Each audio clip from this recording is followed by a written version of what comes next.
viens de franchir la frontière de Jordanie, donc derrière moi il y a écrit Welcome in Jordan et juste devant moi il y a écrit Welcome to Israel, donc je suis vraiment entre les deux.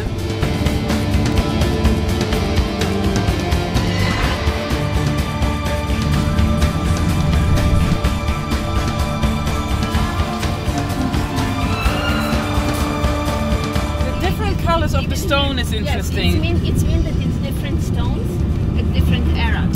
Ah, that's why.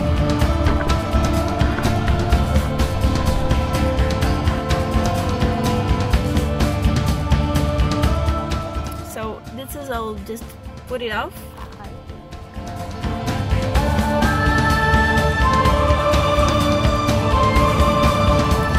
There's always the last gate for the Israelis, and they always get checked that hard if there are tourists somewhere.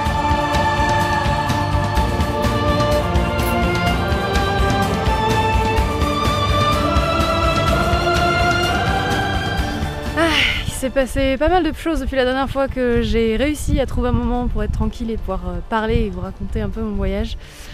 La dernière fois j'étais à Amman et il y a d'ailleurs des trois petites choses que je voulais préciser par rapport à mon expérience là-bas.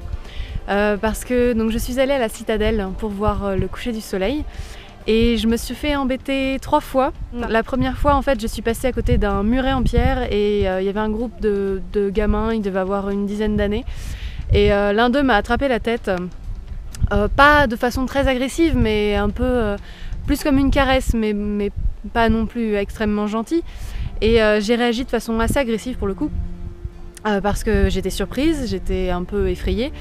Et aussi parce que voilà, je pense que c'est quelque chose qui se fait pas forcément. En plus, voilà, c'était vraiment dans une attitude de rigoler et je pense de se moquer de moi, même si je comprenais pas trop ce qu'il disait.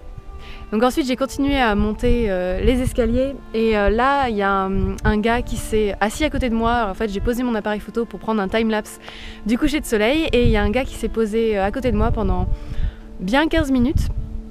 Et qui a essayé de me parler mais qui parlait pas un mot d'anglais et ça l'embêtait pas de voir que je ne comprenais rien de ce qu'il disait et il a fini par bien réussir à se faire comprendre.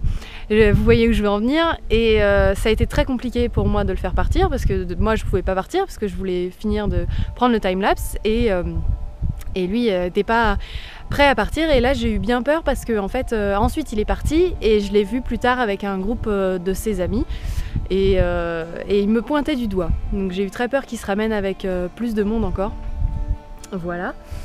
Et juste un peu plus tard alors que j'allais partir en fait il y avait un groupe d'enfants, ils devaient avoir peut-être 12-13 ans, quelque chose comme ça. Il y en a un qui m'a attrapé les fesses alors qu'ils avaient l'air très gentils mais d'un coup voilà je sais pas ce qui lui a pris et du coup j'ai fait quelque chose que je m'en serais pas cru capable mais je l'ai regardé droit dans les yeux et je l'ai applaudi, j'ai fait ah bravo, super, bravo, j'espère que t'es fière de toi. Je pense qu'il m'a pas compris mais il a compris l'idée, l'intention et ça a vachement bien marché. Il s'est senti un peu con je pense, il était tout penaud et il s'est excusé donc ça s'est plutôt bien fini contrairement un peu aux 2 premières expériences. C'est bien, finalement je finis sur une note positive. Mais c'est vrai que ça c'est vraiment le point négatif de mon expérience en Jordanie et j'ai rencontré des gens formidables. Mais à côté de ça, dans la rue, c'est vrai que je me sens pas tant en sécurité de ça et que ça m'embête de dire ça et ça m'embête d'avoir une conclusion comme ça négative. Mais au final, ouais, je suis bien contente de rentrer en Israël juste pour ce point-là. C'est vrai que je me sens beaucoup plus en sécurité et beaucoup plus respectée. Je suis vraiment super désolée de dire ça à Israël. Ensuite, du coup, à Amman, j'ai rejoint la personne que j'avais rencontrée mon premier jour et il m'a escortée de Amman jusqu'à Aqaba en voiture. C'était vraiment top. Et le lendemain matin, donc j'ai traversé la frontière.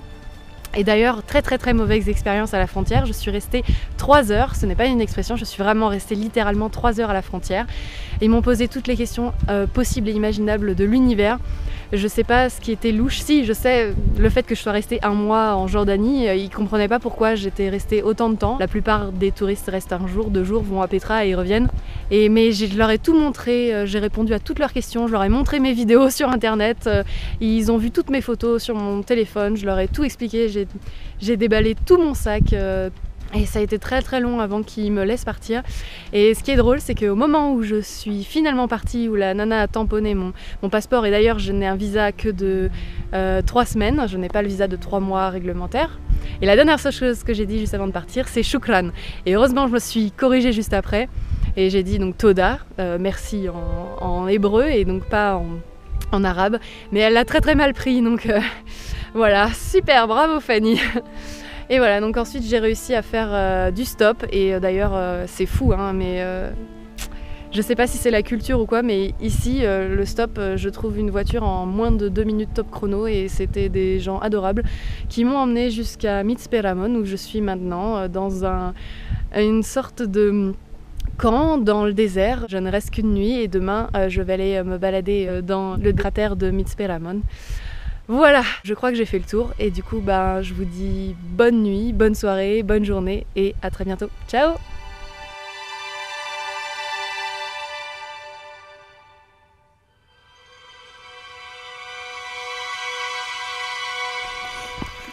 Yeah, if I can. Yeah, I mean, I think it's also like you can sometimes work at the boat, you know. Like it could even be cheaper. C'est tellement dur de se réveiller à 6 h du matin. Pardon, 5 h du matin.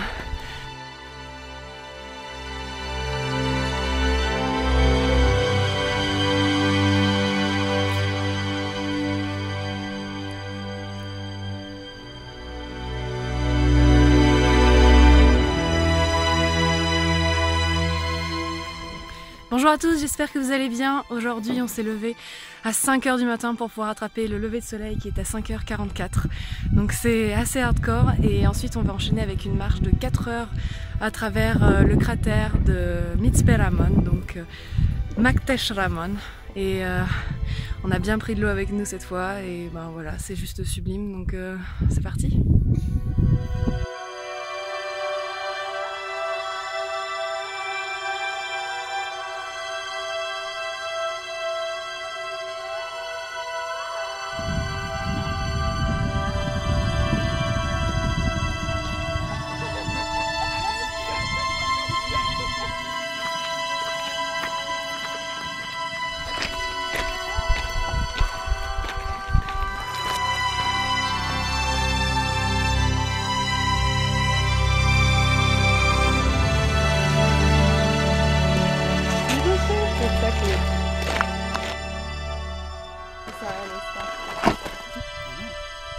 I don't know, it's too much. Beer eating out a lot. Yeah, Even is it crazy? Like I'm not going.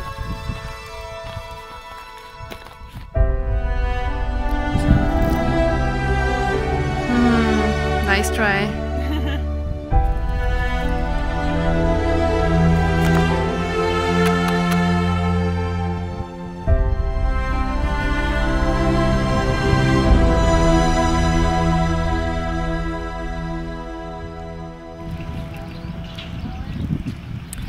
À force de transpirer et de prendre le soleil, je vais vraiment devenir Red Fanny.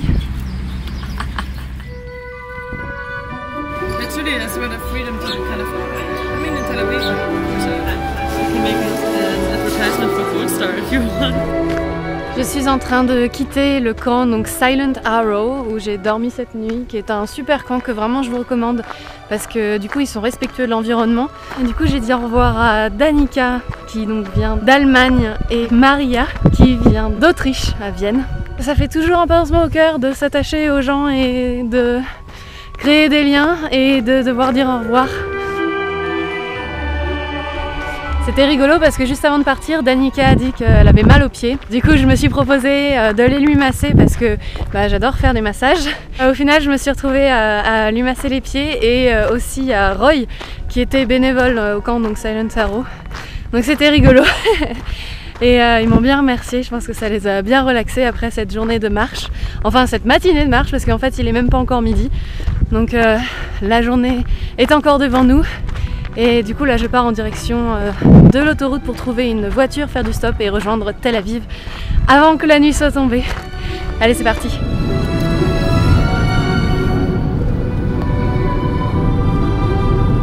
one in the front? Or this one? Is this school?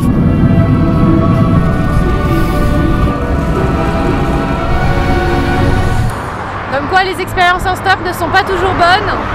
Ce gars qui m'a pris en camion m'a d'abord proposé du sexe, c'était super gênant, une situation vraiment que j'aurais préféré éviter, et il vient de me déposer au milieu de nulle part. Je sais pas où je suis, j'espère que je vais trouver une voiture pour revenir jusqu'à Tel Aviv.